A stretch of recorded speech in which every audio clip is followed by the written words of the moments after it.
Dakle, Nikša Sviličić, univerzitetski profesor, komunikolog, muzičar, pisac, multiinstrumentalista, mentalista, čovjek koji ima IQ 183. Dakle, podsjetit ću da samo 2% ljudi ima visoki IQ od 130 i više. Einstein i Stephen Hawking su imali 160. Da ponovimo, on ima 183. A do danas, koja je ova žena, najveći rezultat ikada zabilježen pripada američkoj književnici Marilyn Vos Savant, koja ima nevjerovatnih 228. Njoj je dosadno. Njoj je dosadno. Njoj je dosadno, stoliki IQ, molim. Je li to moguće? Ne znam. Mislim, Evo, ja neprijatno. ti smijem reći šta mislim o Neprijatno IQ i mu je. svemu. Dakle, to je samo mrtvo slovo na papiru. IQ je kad se s nekim pored vatre u ranu zimu u nekoj kućici na planini kad svirate gitaru krasno i pjevate kao vas dvoje kad ti je lijepo, to je IQ. A ovo sve drugo mrtvo slovo na papiru i ti ljudi koji se sakrivaju, odnosno koji to stavljaju u prvi plan, mislim, čim on ima potrebu to, dakle ja ih znam jako puno koji su izuzetni, moćni po svijetu i u Hrvatskoj konačno. Ali čim neko to stavlja u prvi plan i ako mu je to glavni forte njegovog života, to znači da ništa drugo nema. Da. Tako da IQ za ovim stolom izuzetno visok, jer sam uživao u performansu kojeg ste napravili, to je IQ. Ali IQ srca, a ne IQ hoće neko riješiti matematički zadatak ili dovrši kocku. Sam ti rekla, Jovana? Doktor. Doktorski. Ali da li ponekad pomisliš da ljudi koji te prvi put upoznaju i čuju sve ove generalije da malo onako zaziru od tebe? A vidi, ono već sam... Ali osjećaš taj moment kod ljudi koje ne poznaješ, da ipak malo ima i nekakav gard dok ne počneš da pričaš i... Mislim, ako se stavim njihove postole ili cipele, imao bih i ja prema, znaš, zato što mi to iz početka izgledalo na neki način, izgledalo meni u toj perspektivi, možda neću reći odbojno, ali neobičajeno čudno, onda sve što ti je čudno izaziva određenu bojazan i određen ustuknuće u komunikaciji. Ali opet ću reći, nakon 5 sekundi, mislim, nije to nikakva posebnija vještina ni ability, ali nakon 5 sekundi isto kao i vi možete osjetiti ko je topao, ko nije, s kim bi išli u onu kućicu i svirali gitaru, s kim ne biste. Laki je topao, sigurno. Je, ali mislim... Bi mogao dio tima biti tu. Evo. Ne, obukao je 4-5 slojeva, pa za to vidimo da je topao. Jes, tamo je hladno, pa se ja spremim. Liče u žabljaku. On je već spreman. Tako da, duboko sam uvjeren da ljudi zrače svojim IQ-om, a da to nije stvar koja se napiše u obliku nekog broja, o čemu pričamo. Znači, u sve ovo što sam nabrojala i da dodam skroman. Pa nisam skroman, ali sam realan. Imam previše godina da bi glumio skromnost, jednako tako da bi bio hiper ne znam šta. Ja sam samo realan. I s nekom kilometražom i s nekim godinama si dajem za pravo i što kaže pokojni Čiro Blažić, utvaram si da mogu prepoznati neku razinu tog skrivenog IQ-a u nekome koji mi je puno bitnije, to je taj IQ srca. Da, eto, kad već pominješ Čira Blaževića, mislim da nikada u našim razgovorima nismo pominjali sport. Iako znam da i to je jedna od stvari koju jako voliš. Eto, prije 2 dana si posjetio naš fudbalski klub Budućnost i njihove igrače. I sad, da li se prenio im neko svoje znanje, pretpostavljam, da li se taj rad sa sportistima razlikuje od rada sa drugim profilima ljudi?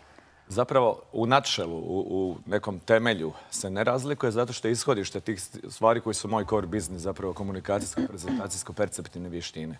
A onda kad idemo prema sportu, a imao sam dosta priliku u Hrvatskoj raditi za vrhunske sportaše, doktor Igor Jukić, koji je kondicijski trener bio naše reprezentacije nogometne, moj veliki prijatelj, bio je u 2 navrata dekan Kineziološkog fakulteta, dakle čovjek koji je non plus ultra što se tiče kondicijske pripreme i nerijetko bi me zvao da zajedno radimo na konferencijama, pri čemu je moj zadatak bio komunikacijski aspekt i motivacija sportaša, vrhunskih, s tim da je poseban naglasak bio na taj odnos, znači trenera prema igračima, odnosno kondicijskog trenera prema igraču, jer ti možeš sve na svijetu znati o nekoj materiji, bila to kineziologija ili kondicijska priprema, ali uvijek ti ostane onaj locus minoris, ono usko grlo koje sugerira kako će sad taj neki vrhunski kondicijski trener to spustiti na razinu igrača ili dignuti na razinu igrača koji će ga onda u punoj dimenziji shvatiti oko toga što priča.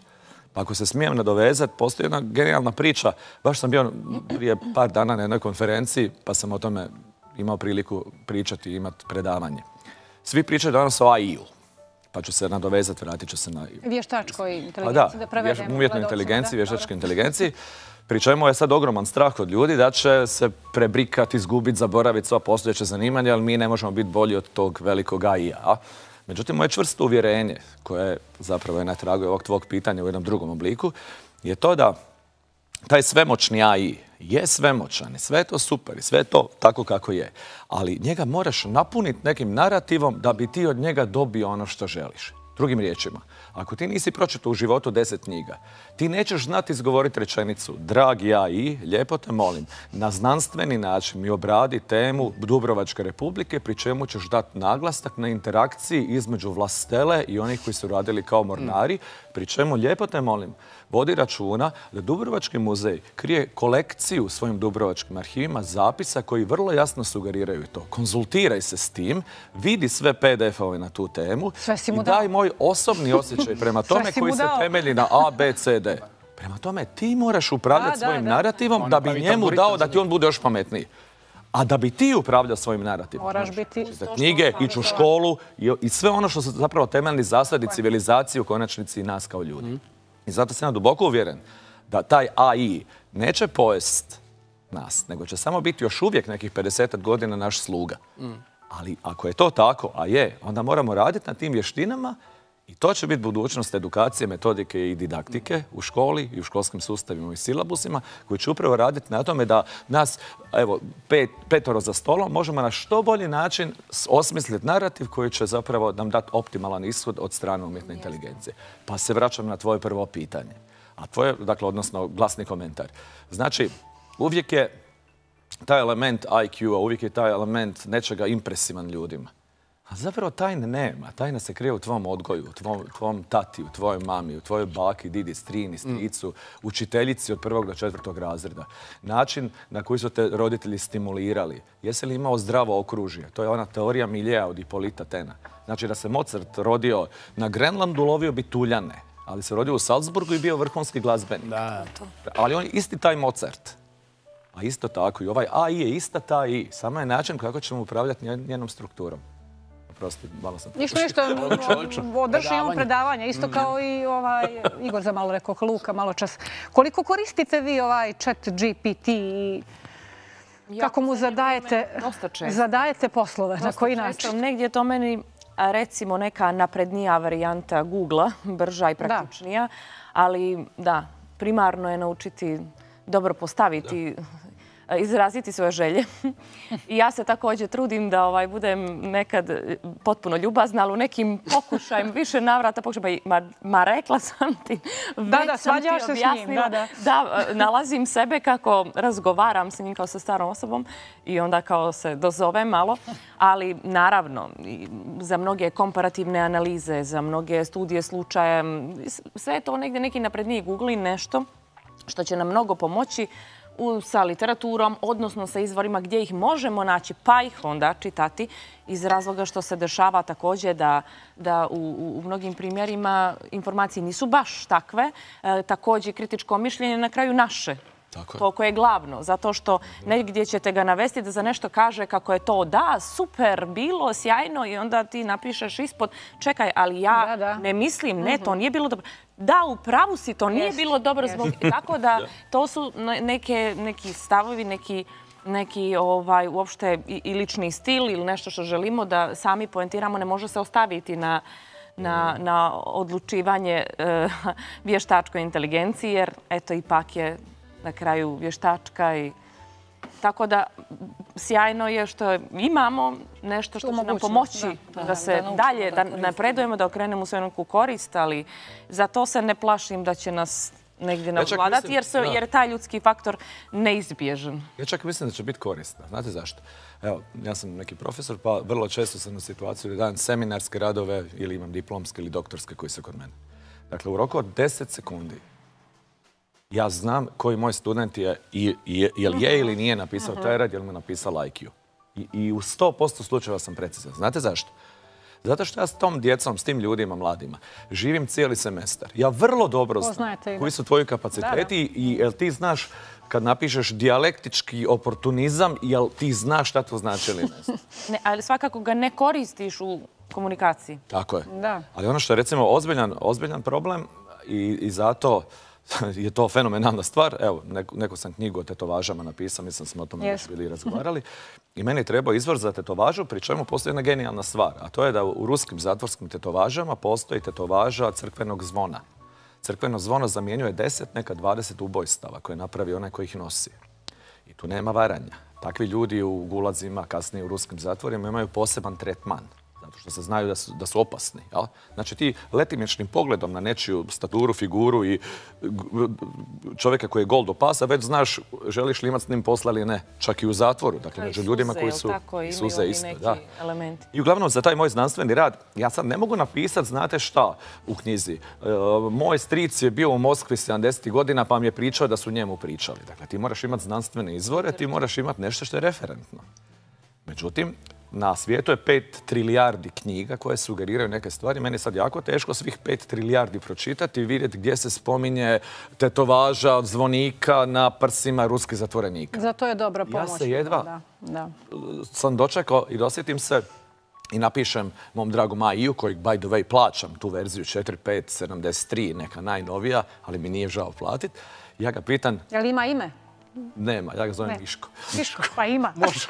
Ja ga pitam na tragu ovoga ljubazno. Ja kažem, lijepo te molim, ako ne bi bio problem, kad stigneš, javi mi koji se autor bavi fenomenom tetovaža posebice zvonika na prsima kod ruskih zatvorenika između 63. i 67. Šta kaže? Nije prošlo 2 minute. Tako već hoće. Kaže, dragi Nikša, sa zadovoljstvom ti moram reći da sam pronašao knjigu koja udovoljava tvojim zahtjevima. To je knjiga Bolšotski Vladimir. Ruske tetovaže, poseban naglasak 2 točke na zvonike na desnom strani prsišta kod ruskih zatvorenika između 62. i 66. Dakle, to... Ovo je i moje oduševljenje. Ali ja imam nastavak priče. Ja normalno to citiram. Kao što Mišicki kaže u svom dijelu I kasnije, kako ja uvijek revidiram stvari, ja ću sad to čitam. Idem vidjeti što je još rekao taj Mišicki Vladimir, kako se već zvao. Ne postoji. Izmislio. Tako je. To se desilo i sa mojim radom. Ja sam tako ljud bio. Užas. Izmisli. Dakle, on kad ne zna, ispričavam se on kad ne zna, on izmisli to u rodu, broju, padežu. On je meni dao ono što je moje srce i moja glava htjela u tom trenutku. Međutim, jedini je problem što nije istina.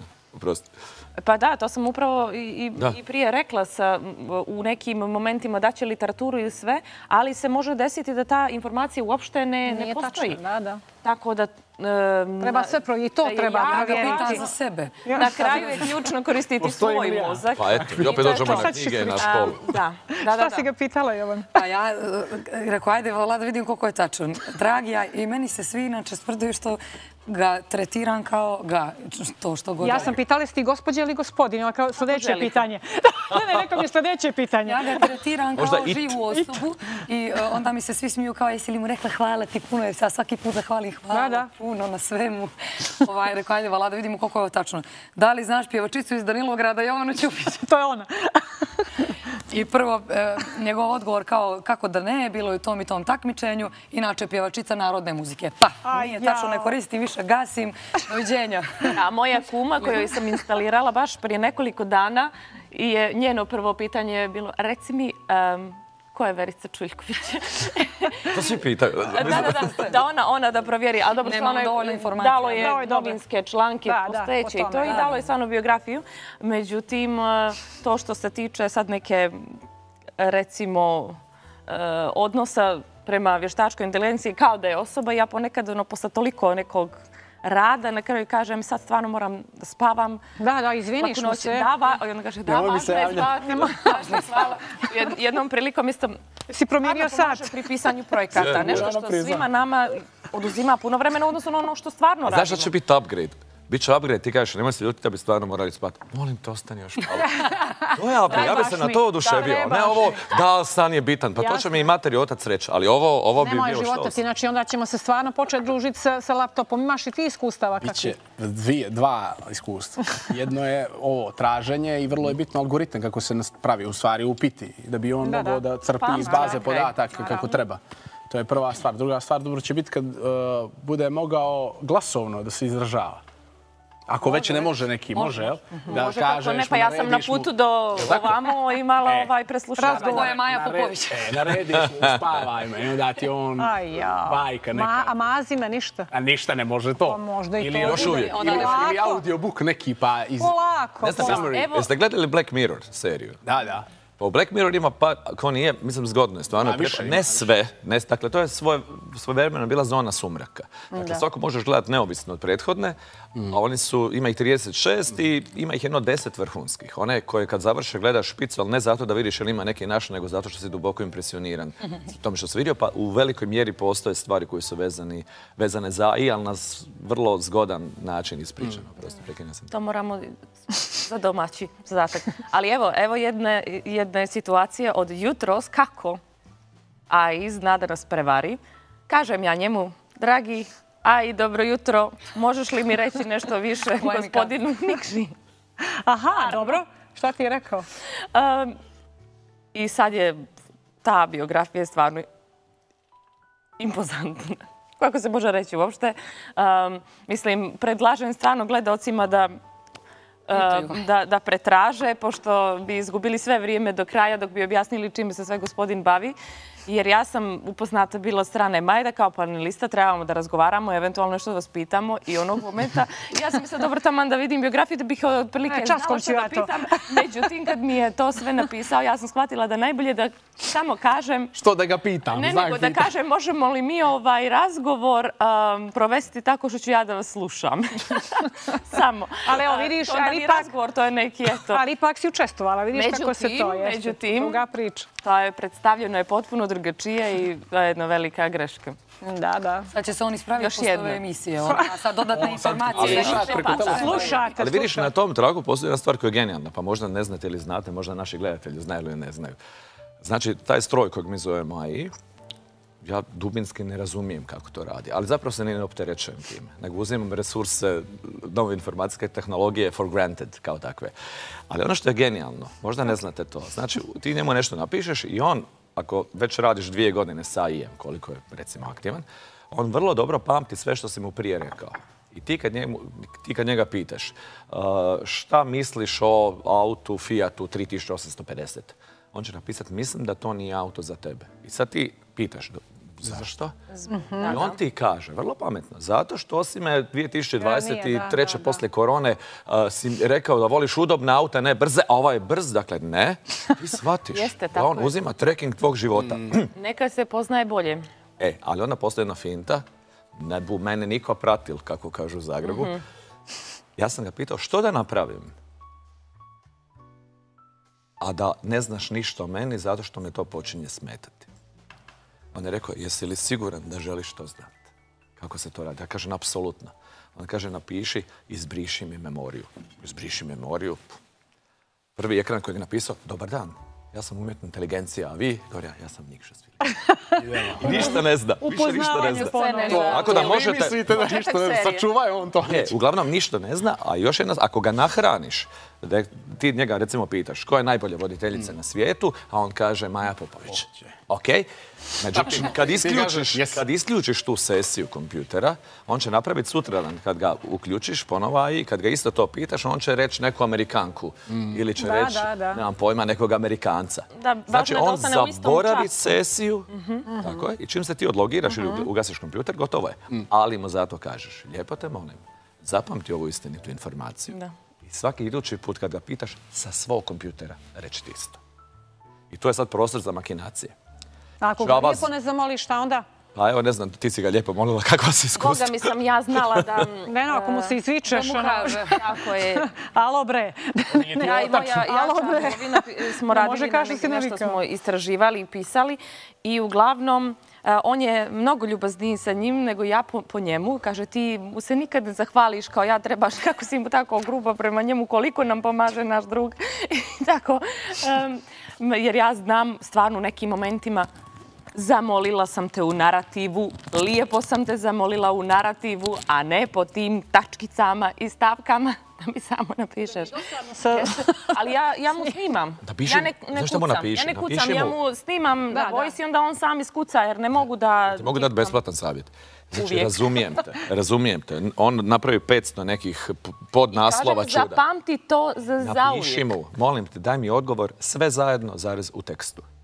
Pa dobro, ja kad kažem, ali sljedeći put opet, ja sam rekla za zauvijek, nemo više to, ja kad vidim inače to pobrojavanje, osim ako ne tražim ili tabelarni prikaz, jao, pošli smo daleko. Daleko je najviše futuristička priča. Znači, kako smo rekli, posle je kapa sa lukom i sa vama, ako može. Ajmo iz ovog srednjeg vijeka pa preko budućnosti da se vratimo u realnost i na muziku. Pošto znam da je muzika posebna strast Nikšina, i da posljednjih godina onako više si se možda okrenuo istoj. Ne znam koliko ste upućeni, koliko je čovjek i napisao i kompozicija za druge izvođače.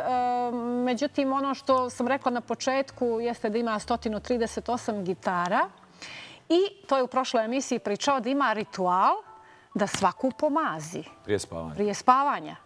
E sad, kako biraš gitaru na kojoj hoćeš da svi... Ne, Breno, na kojoj hoćeš da svi... Maziš u stale, jel?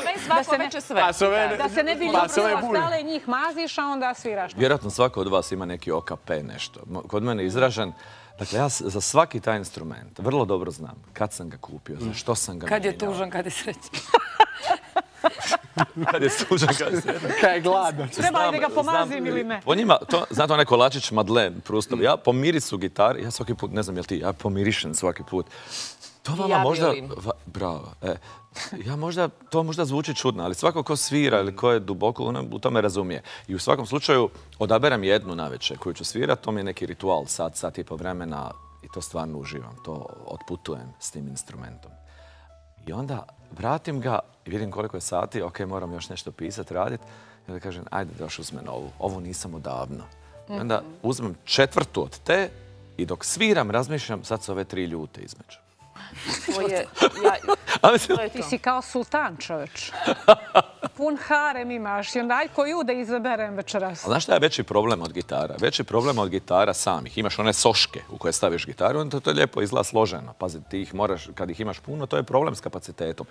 Ali veći je problem, dakle sve moje gitare, vjerojatno i tvoje, nisu no name, nisu one gitare koje dobiješ sa praškom. Kad kupuješ prašak. Nego su gitare koje imaju i prezime u nekim razinama cijene i onda dobiješ s koferom. Ali taj kofer je 1,4 puta volumena gitare. Dakle, nije problem u tijelu gitara, nego u koferu. Pa onda dalje ne pitam. To je kao ovaj oklop što je Luka malo čas pokazivao. Inače, Laki je donio još jednu gitaru. Ako ćemo nešto da probamo... Biće mi zadovoljstvo. Dobro, ajde to za jedno 5-6 minuta. Hoćeš ti da je doneseš i ja. Samo prođi, nemoj ispred kamere. Mislim, nismo ništa vježbali, ali... Nema veze. S obzirom sam čuo kako Laki svira... Snaći ćete se sigurno. Ja ću fingirati da svira. Mogli smo možda ja u Gepeku imam jednu 2 špine. Imamo li bubnjeve? Pa znam. Martinis sa profesora. Ima i nešto dobro od ovog Aija, što nam je rekao. Još i bubnjeve neke da nađemo. Sve je pobrajao i violinu da ste završili. Meni je violina dosta pomogla da vidim svijet, ali sam svirao u kulturno-umjetničkom društvu Jedinstvo u Splitu 10 godina i prošli smo cijeli svijet s Narodnim orkestrom. Hvala. Nikša, šta je to što tebe oduševi? Pametni ljudi, inspirativni ljudi, proljetno jutro kad razmišljam, Bože dragi, kako je lijepo vrijeme, kako je sunce. Kao što je jutros. Kao što je jutros. Kad me Maja pozove u emisiju. Kad sviramo, kad pjevamo. Gle, ja sam duboko osvijestio, ja imam 55 godina. Ja realno imam još 15-ak aktivnih ljeta u životu. Dobro. Pa se meni isplati nešto sad biti ljut, bijesan, ovakav onakav. Nekad sam se stvari u životu u mjeri u kojoj sam mnogo posložio. Osjećam se dobro, ispunjeno, sretno i počinjem sve više vremena posvećivati ljudima koje volim i stvarima koje volim. Više nema vremena za glupost. Da. I sad kad već kažeš, posvećuješ se i ljudima i stvarima koje voliš nekako, evo, na početku emisije imali smo tu jednu tročlanu lijepu familiju i volim te porodične priče, međutim, dešava se da nije i familija uvijek ta koja je složna i homogena, već takva kakva jeste, ali porodicu i možda i saradnike ne možemo da biramo ponekad. Samo one ljude s kojima idemo na kafu i kao što ja mogu da izaberem ko će mi biti gosti danas. Međutim, desi se to da upoznate neku novu osobu koja vam se u prvi mah učini da je takva kakvom je vi vidite. Međutim, poslije nekog izvjesnog vremena to se potpuno desi i nešto dešava. Sad, kakva iskustva ljudi, po tvom mišljenju, treba da izvuku kao pouku? Ne da budu razočarani u sebe, u svoj izbor, već jednostavno da kažu sebe to je bio moj izbor u tom trenutku, idem dalje, pa što mi dovolja. Imam dosta tu ozbiljnih iskustava. Nastojeći ih sažeti u nekoliko... Bilo prijatelj, bilo partneri, kako god, uglavnom novi ljudi. Uvijek se vratim na dvije zapravo poslovice. Prva je zen budistička koja kaže da Buda u svakome vidi Budu, a lopov lopova. A druga je priča o škorpionu i žabi koju vjerojatno ste čuli. Znači, bile su poplave u Bariji i žaba koja je bila inferiorna životinja svim drugim i imala komparativnu prednost da je hop, hop, hop, s lopoča na lopoč uspijevala nekako pobjeći i izmaći poplavi. Škorpion, koji je bio gospodar bare, nije imao te sposobnosti i dok je žaba išla pored njega i tako vješto pokušavala se spasiti, on kaže, hej žabo, mogu li te zamoliti da ti stanem na leđa da me spasiš? Gle, ti znaš kada sam faca, ja sam predsjednik uprave bare. Znači, kad ovo sve završi, napravit ću ti spomenik u bronci, bit ćeš moj osobni savjetnik, ti znaš da ja to mogu i da ja to hoću. I žaba ga gleda i kaže, gle škorpionu, ti znaš da ja nisam najoštriji nož u ladici, nisam i od neke pameti, ali nisam ni glupa, brate. Znači, ja ću te staviti na leđa, hop, hop, hop i ti ćeš mene, znamo kakav si, ubosti, doviđenja. Škorpion kaže, žabo, stvarno si glupa. Dakle, koji je moj interes da te ubodem i da zajedno potonemo, a ovdje te molim da mi spasi život? Sad žaba ga gleda, ipak je on autoritet, i kaže žaba, ajde. I sad škorpion sjedne na žabu, žaba hop, hop, hop i taman prije zadnjeg hop, kad su se trebali spasiti, škorpion izvadi onaj svoj žalac i ubode je i oni zajedno tonu. Kaže mu žaba, pa dobro, ali zašto? Kaže, zato što sam to ja. Da. Pa se vraćam na treću priču. Dakle, imali smo godišnjicu mature i čovjek kojeg ja nisam volio, koji je išao sa mnom u školu, ja sam išao u srednju medicinsku. Bilo je 324 žena i 8 muškaraca.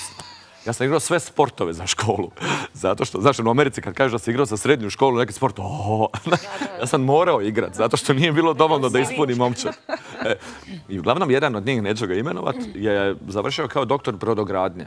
Meni nije bio drag, bio mi naporan za poluditi. Međutim, sad na 30-40 godina mature mi dođe Petar. I Petar šarmantan, divan, krasan. Ja sam se zaljubio u njega. Dakle, frajer sjedi pored mene na toj večeri i on meni priča neke stvari, gdje je bio, što je vidio. Stvarno sam rekao, Bože dragi, vidiš kako se ljudi mijenjaju. Možda sam se ja promijenio. Ili je tvoja procjena bila drugačija? Kako je moja procjena bila 85. kriva. I sutra se dogovorimo nas uže društvo da ćemo ići u Bobisa, u Splitu na kavu ujutro. I sad ja tražim mjesto kraj Petra da me ogrije. Međutim, Petar je ponovo bio onaj iz 80. Ljudi se ne mijenjaju. To je moje duboko mišljenje. Kad ti se neko svidi, on ti može 10-20% ići gore dolje, ali ljudi se ne mijenjaju u svojoj srži, u načelu, u esenciji. U nekoj mjeri se može promijeniti naš stav, pa smo mi možda tolerantniji. Ali sve to završi nekih 20-30%, ne više. Znači, može se neko pretvarati, ne znam kako. Može biti kasnije s nekim timbrom vremena, pameti, društva, škole, te zavarati u nekoj mjeri da više to nije ona iz 85. Ali kad dođeš ujutru ponovo s njim na kavu, opet će biti jedno malo drvo. Tako je meni bilo. Tako da odgovor na tvoje pitanje, mislim da se ljudi ne mijenjaju. Pa dobro, i ja negdje sam toga stava, tako da kad god kažu javit će ti se bivši, neka ostane u folder bivši. Da nije, da je bio dobar, bio bi sadašnji ili tako. Tako da svi bivši neka i tamo. Imamo još nekih 5-6 minuta. Vi se dogovorite otprilike šta biste mogli da odsvirate. Ti to tako lakonski kažeš. Pazi, ja čovjeka prvi put... Mi nemamo vremena da se dogovaramo i vježbamo. Možda tako. Sve na prvu. Možda treba biti tako. Ja vjerujem u vaše sposobnosti. Ali mislim, bitno je da naglasimo da smo mi prvi put, što mi je jako drago, vidimo. Samo da ne pane. Svako poštovanje. Da presjeće. Gdje ti je violina? Recimo, a ne znam, možemo u spavanku, kaže. Znam da se odjavim.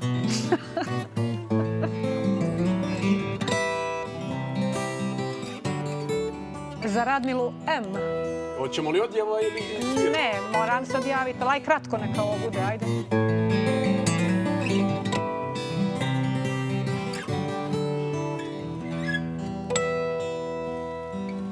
Ili? Gotovo si sad, Laki.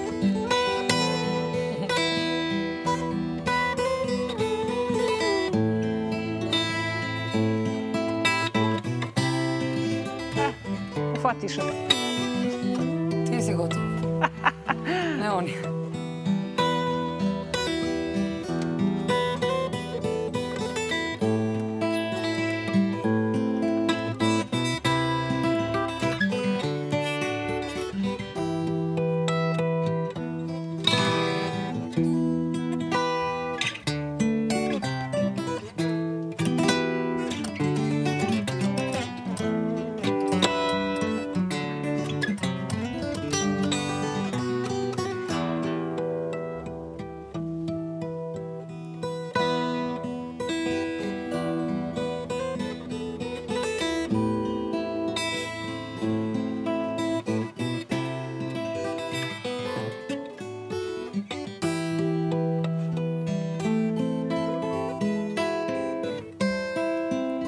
ja bih da se odjavim ako nije problem. Da se ja odjavim, a vi za kraj bilo bi lijepo i da nešto zapjevaju i ona i Verica ima također perfektan glas, tako dajde da nešto nađemo za sve. Ova ima baršunosti jutros. Hvala vam puno. Evo, ovo vrijeme zaista prođe jako brzo kad su ovako sjajni ljudi, sjajne priče i energije. Da. Družimo se ponovo, Verica, eto, otvorili smo poglavlje još jedno ove emisije, tako da na vezi smo, što bi rekli. Vas dvoje ne znam, mislim, neću više ni da vas pozivam. Tu smo u komšiju. Ti samo zovni da skopne. Eto tako. Nikša, kao što rekoh na početku, ti si se polako i preselio u Crnu Goru, tako da često si ovdje, ima razna predavanja, ljudi ga sve češće zovu, a shvatate i zbog čega i kako svojom pričom nekako nas ove naše moždane ćelije blago miluje, mada mene si više dosadio na ne. Ali ćeš ga isto zvati. A zvaću ga, šta ću? Šalim se, naravno. Jel imamo da znamo šta ćemo za kraj? Možemo ovo što je počeo profesor. Ili Fragile, ili Englishman in New York. Aj, Fragile. Dobro. Hvala i vama na strpljenju. Sigurno sam da vam je bilo lijepo 9 sati. Mi se vidimo sutra. Lipo. Lipo, jeste, lipo. Kucajte, a i da vidite kako je bila danas emisija, koliko ste nešto prokosu bili ovi ljudi ovdje. A mi se vidimo sutra sa nekim novim. U većini će biti sportske priče, tako da eto, i malo tih tema. Izvolite. Dobro jutro smo. Dobro jutro smo.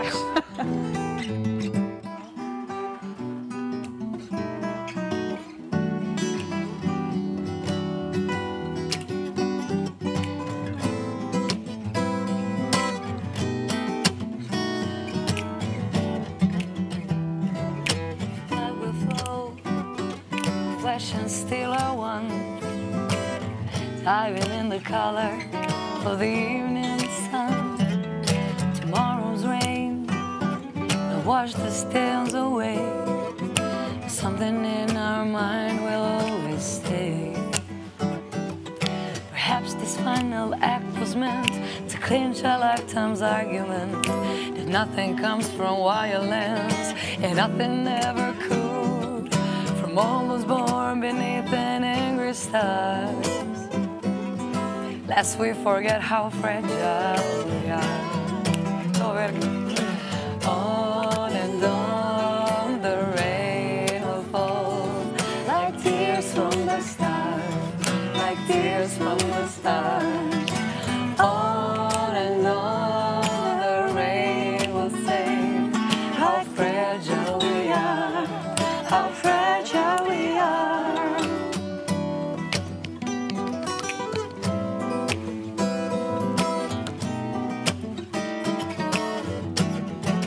Dobro jutro, smajem.